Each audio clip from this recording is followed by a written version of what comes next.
इसको आलमी मंडी में हम एलएनजी कीमतों में मामूल का उतार चढ़ाव कहें या हुकूमत की जो मुतल्लिका लोग हैं उनकी नाअहली गलत फैसला साजी का नाम दें। बहरहाल हकीकत यह है कि पाकिस्तान के शिकस्ता हाल एनर्जी सेक्टर को तकरीबन 20 करोड़ डॉलर यानी 32 अरब रुपए का नया टीका लग गया है। वजारत पेट्रोलियम और पाकिस्तान एलएनजी लिमिटेड ने 1.5 माह गुमगू की कैफियत में रहने के बाद पिछले हफ्ते औसतन 15.35 डॉलर फी MMBTU के हिसाब से एलएनजी के 4 कार्गो का सौदा किया, जिनकी तफसील सितंबर में होगी। और क्योंकि इस वक्त पूरी दुनिया में एनर्जी की जो मसनूआत हैं इनकी कीमतों में ज़बरदस्त इजाफा हुआ है। ब्लूमबर्ग कहता है कि 2015 से पाकिस्तान में एलएनजी के इम्पोर्ट से आगाज़ से अब तक ये एलएनजी के सबसे महंगे दामों की ख़रीदारी है और ये कीमत एलएनजी की 10 साल औसत कीमत से 67% ज़्यादा है। एनर्जी सेक्टर हुक्काम की सुस्त रवि, गफलत, लापरवाही और नाक़िस फैसले साजी की वजह से सितंबर और अक्टूबर के लिए एलएनजी की तकरीबन 8 बोलियाँ मनसूख की गई थी। जून 2021 में 11 डॉलर की कीमत के टेंडर मुस्तरद हुए थे और जुलाई के वस्त में तकरीबन 13 डॉलर के हिसाब से ख़रीदारी को भी टाल दिया गया था या एक हेजिटेशन थी। बिलाखिर पिछले हफ्ते 15.35 डॉलर के भाव से मजबूरन एलएनजी के 4 कार्गोज़ का सौदा करना पड़ा। महंगी एलएनजी की वजह से पेट्रोलियम मसनूआत की डिमांड में इजाफा हो गया है और पाकिस्तान में गैस महंगी और डीज़ल सस्ता पड़ रहा है और ये यकीनन एक बहुत ही तकलीफ देह सूरत हाल है। डीज़ल और फर्नेस ऑयल का सरहदी इस्तेमाल अचानक बढ़ गया है। ख़ास तौर पर डीज़ल की तलब में हम एक अचानक बहुत बड़ा इजाफा देख रहे हैं जो पिछले कई सालों में बहुत ही सबड्यूड रही थी। पिछले महीने फर्नेस ऑयल की फ़रोख्त में 54% इजाफा रिकॉर्ड किया गया था, जबकि डीज़ल की खपत में भी 7% इजाफा हुआ है। अब महंगे दामों एलएनजी ख़रीदने से इम्पोर्ट के बिल में भी इजाफा होगा, बिजली भी निस्बतन महंगी बनेगी, सर्कुलर डेट में इजाफा होगा, सार्फिन पर महंगी गैस और बिजली की कीमतों का बोझ मुंतकिल किया जाएगा या फिर गर्दिशी कर्ज़ों में इजाफा होगा। पेट्रोलियम डिवीज़न के एलामिये के मुताबिक 15 डॉलर के हिसाब से एलएनजी ख़रीदना मजबूरी थी। बयान कहता है कि आलमी मंडी में खाम तेल भी 75 डॉलर फ़ी बैरल के लगभग है। एलएनजी की स्पॉट ख़रीदारी ना करते तो सनतों के लिए गैस लोड शेडिंग हमें करनी पड़ती।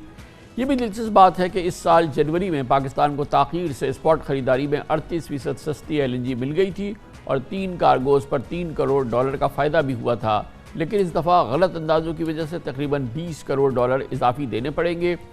अब सवाल ये है कि एलएनजी ख़रीदारी के लिए कौन सा मॉडल इख्तियार किया जाए जो बेहतरीन सौदों का ज़ाबित हो और हर साल कई बार हमें इस हवाले से इस मुश्किल सूरत हाल से ना गुज़रना पड़े जो कि अब पाकिस्तान की एनर्जी ख़रीदारी या एनर्जी के मामलात के हवाले से एक मामूल का अमल बन गया है, जिसका बहुत बड़ा नुकसान होता है कौमी ख़जाने को भी और पाकिस्तान में एनर्जी की कीमतों में इजाफे का भी, और सबसे ज़्यादा गर्दिशी कर्ज़ों पर मज़ीद बोझ बढ़ता है।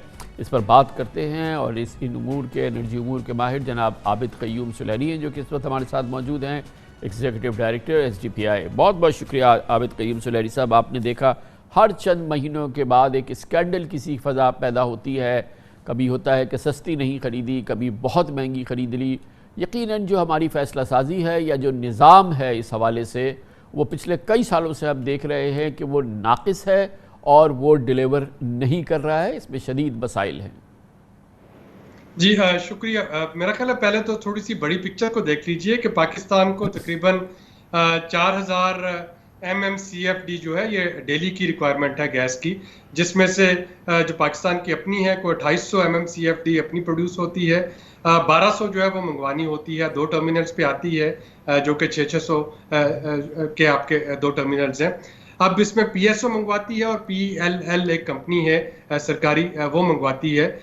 PSO ज़्यादा जो है वो लॉन्ग टर्म कॉन्ट्रैक्ट्स पे देखती है और जो PLL है वो स्पॉट प्राइस पे खरीदती है ताकि एक बैलेंस रखा जा सके, जो कि तकरीबन 60-40 का है। 60% हमारे सौदे जो हैं वो लॉन्ग टर्म पे हैं, 40% सौदे जो हैं वो स्पॉट पे हैं। लॉन्ग टर्म 15-20 साल का सौदा होता है और उसमें अचानक जैसे पिछले साल आपने देखा एकदम से डिप आया था कोविड की वजह से, तो उसमें अगर आपने महंगा खरीदा हो तो आप फंसे रहते हैं, तो इसलिए स्पॉट का होना ज़रूरी है। अब स्पॉट में जजमेंट कॉल है, ये जजमेंट कॉल बाज़ औक़ात आपको फ़ायदा दे जाती है, जैसा कि आपने अपने इब्तिदाइये में फरमाया। जनवरी में भी PLL ने एक बिड को रिजेक्ट किया था और उसके बाद सस्ती जो थी LNG वो मार्केट से उठाने में कामयाब हो गए थे। इस दफ़ा जब आपने देखा तो जजमेंट कॉल शायद ये कह रही थी उनकी, वो एक्सपेक्ट कर रहे थे कि शायद जो मार्केट है वो नीचे आएगी, लेकिन मार्केट नीचे आने की बजाय वो ऊपर बढ़ती चली गई, 11 फिर 13.5 और उसके बाद 15.5, और कहीं ना कहीं पे इसको लॉक करना पड़ा। अब जो जजमेंट कॉल पे मेरा ख्याल है क्रिटिसिज्म तब हमें करनी चाहिए थी अगर 15.5 के बाद आके वो 10 पे आ जाती या 9 पे आ जाती, लेकिन आप देखिए कि आज जो एडवांस के सौदे हो रहे हैं वो 16.5-17 पे हो रहे हैं। तो ये एनर्जी प्राइसेस जो है ये बढ़ती चली जा रही हैं, और उस पर जो आपको कार्गोज चाहिए, जो कि इस वक्त टोटल अगर आप स्पॉट कार्गो देखें तो PSO को 1 कार्गो चाहिए होता है, और जो PLL है वो 5 कार्गोज मंगवाती है। टोटल 600 साहब बहुत MMCF आपने एक इसका बहुत उम्दा एक पर्सपेक्टिव दिया है। मैं ये जानना चाह रहा हूँ कि मिसाल के तौर पे ये सरकारी इदारा ना होता जो ख़रीदारी करती, कोई प्राइवेट इदारा होता, और उसके लिए ज़ाहिर है जैसे आपने फरमाया कि जजमेंट कॉल है, और हर ट्रेड में हर बिज़नेस में एक जजमेंट कॉल होती है और आपको किसी लेवल का एक रिस्क लेना पड़ता है। लेकिन जो मजबूत कॉर्पोरेट सेक्टर के इदारे होते हैं उनका अपना एक भरपूर निज़ाम होता है जो इस तरह से ऑपरेट करता है। कितना हमें मालूम है कि PLL जो है वो इस सिलसिले में उन्हीं मेयार पे उसी मेयार पे पूरा उतरता है जो कोई प्राइवेट ऑर्गेनाइजेशन जो है वो करती है, क्योंकि एक खदशा ये है कि सरकारी इदारा है, ना जाने किस अंदाज से जो है फैसले करता हो। ये खदशा अपनी जगह हो सकता है, और जब भी मार्केट से अगर स्पॉट पे बाइंग करें और वो आज के रेट जो है वो कल आने वाले कल के रेट से महंगा होगा तो हमेशा उस पर तनकीद होगी कि जी आपने इसको महंगी गैस क्यों खरीद ली। अब जो जजमेंट कॉल में है उसमें बहुत से फैक्टर्स जो है वो मद्देनजर रखे जाते हैं और रखे जाने चाहिए। लेकिन यहाँ पे एक और चीज़ मैं नाज़रीन के लिए बता दूं कि अगर आप पेपरा रूल पे कोई चीज़ बिड करते हैं तो उसमें 15 दिन की वैलिडिटी पीरियड चाहिए होता है। अब जब मैं स्पॉट पे कोई चीज़ खरीदने जाता हूँ और उसमें मैं 15 दिन का वैलिडिटी पीरियड भी मांगता हूँ उस प्राइस का, तो वहाँ पे प्रीमियम भी ऐड हो जाता है, और उसकी वजह से फिर PLL को कई दफ़ा ऐसा होता है कि उसको वेवर लेना पड़ता है पेपरा से, क्योंकि अगर सप्लायर जो है वो 15 दिन की शॉर्ट सप्लाई देगा स्पॉट पे तो वो उतनी कीमत अपनी महंगी कर लेगा।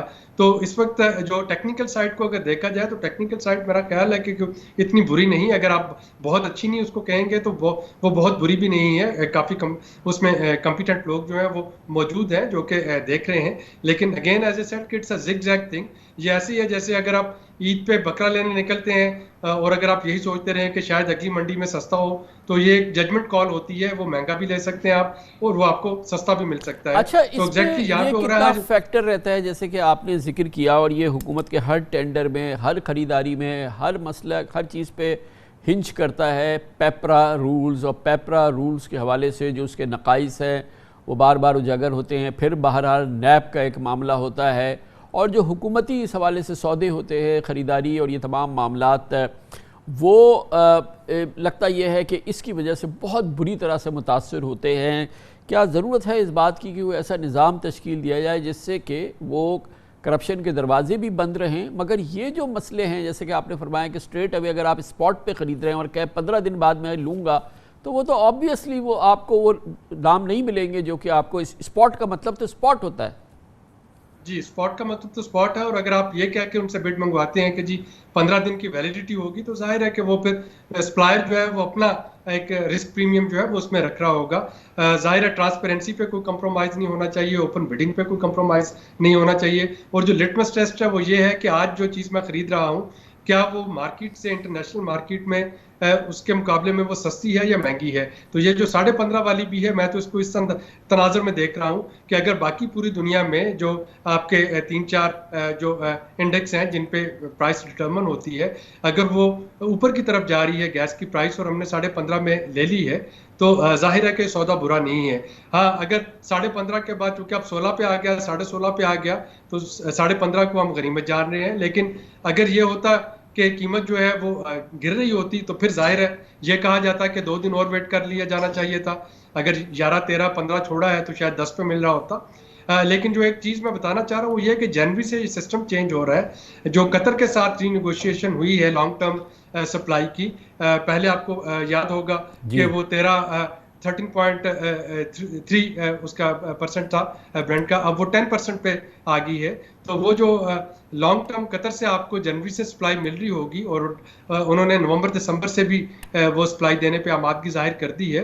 तो जो लॉन्ग टर्म आपकी सप्लाईज हैं अगले 15 साल के लिए, वो पहले की सप्लाई की निस्बत वो कम है। पहले 13.3 था और अब वो $10 पे आ गया है जो उसका रेट है।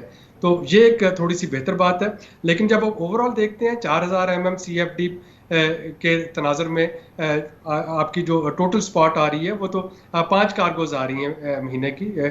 तो वो 5 कार्गोज गोया थोड़ी सी देखिए महंगी आ जाती हैं। और सुरैनी ये साहब, आपका एक बड़ा प्रोफेशनल टेक है और आप एक इंडिपेंडेंट अल्हम्दुलिल्लाह न्यूट्रल टेक है इसमें। इसको सुन के और आपका जो एनालिसिस सुन के मुझे ये लग रहा है कि जाहिर है कि ये पाकिस्तान के लिए इस वक्त इसकी एक कीमत है जो कि, लेकिन ये एक ऐसा काम है जिसमें इस तरह की मिसकैलकुलेशन और इस तरह की जो टेक्स है वो उसमें नकाइस आ सकते हैं, क्योंकि ये बाज़ार को जज करने वाली बात है और हर वक्त 100% आप उसको सही जज नहीं कर सकते। आपको इसमें, और ये इतना बड़ा मसला नहीं लग रहा, और आपको इसमें कोई सीरियस कोई रॉन्ग डूइंग नहीं दिखती है। जी, चूंकि टोटल देखकर ना 4000 MMCFD के मुकाबले में अगर आपकी जो महीने की 6 कार्गोज जो हैं वो थोड़ी आपको महंगी प्राइस पे मिल रही हैं, तो मेरा ख्याल है कि उसका बहुत ज़्यादा मार्केट पे इम्पैक्ट आना नहीं चाहिए। लेकिन जाहिर है कि यहाँ पे तो जो ही ये खबर निकलती है कि महंगी गैस खरीद ली गई, तो ऑटोमेटिकली जो डिस्ट्रीब्यूटर्स का नेटवर्क है और हर जगह उनको एक बहाना मिल जाएगा इसकी कीमत बढ़ाने का। लेकिन आप देखें ना कि टोटल ये 1/40 बनता है अगर आप इसका टोटल हुजम देखें, जो हमारी डेली की गैस कंजम्पशन है इस मुल्क की, कि उसमें स्पॉट बाइंग जो है वो है कितनी। तो 2800 MMCFD तो आपकी अपनी डोमेस्टिक प्रोडक्शन है, तो उसके रेट को कोई फर्क नहीं पड़ना चाहिए। बाकी जो कार्गोज आ रहे हैं, 5 कार्गोज PSO के पास कतर से लॉन्ग टर्म आ रहे हैं, इसी तरह PLL के पास भी 2 कार्गोज लॉन्ग टर्म पे आ रहे हैं। तो टोटल 6 कार्गोज हैं महीने के जो कि स्पॉट पे लिए जा रहे हैं और वो थोड़े से महंगे हैं। तो ये 600 MCFD टोटल बनती है जो सप्लाई इसकी बनेगी। तो उसका बहुत ज़्यादा फर्क थ्योरेटिकली नहीं आना चाहिए, लेकिन प्रैक्टिकली जाहिर है कि फ़ायदा उठाने वाले जो है मार्केट में बैठे लोग, डिस्ट्रीब्यूटर, वो शायद उससे फ़ायदा उठाने की कोशिश करें।